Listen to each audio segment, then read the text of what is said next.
तिथे छत्रपती संभाजीनगर शहरासह राज्यात खळबळ उडवून देणाऱ्या बनावट IAS अधिकारी कल्पना भागवत प्रकरणात अत्यंत गंभीर आणि नवीन खुलासे समोर आले।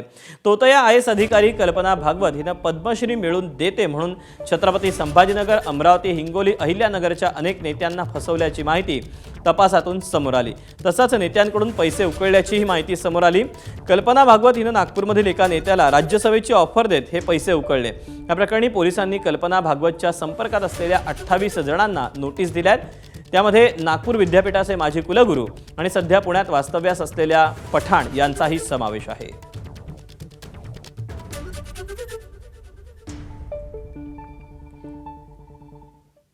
बोगस IAS कल्पना भागवतला पैसे देणाऱ्यांमध्ये हिंगोलीचे खासदार नागेश आष्टीकर यांचाही समावेश आहे। तपासामध्ये कल्पना भागवत आणि नागेश आष्टीकर यांचे चॅट समोर आले।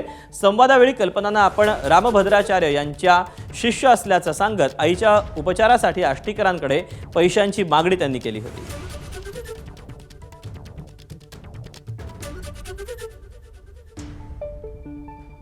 एक वेळेस ट्रेनमध्ये जात असताना त्यांची त्यांना भेट झाली आणि ती स्वतःला IAS अधिकारी सांगत होती आणि रामभद्राचार्य महाराज यांची शिष्य सांगत होती।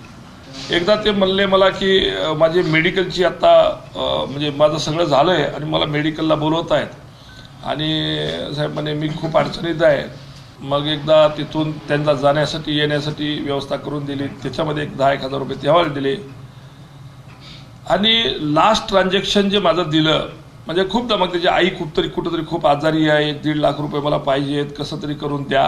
तर या दृष्टिकोनातून असं करता करता करता करता मला वाटत नाही की एक 65 काय झाले, काय 70-80 हजार रुपये काहीतरी मी त्यांना दिलेत।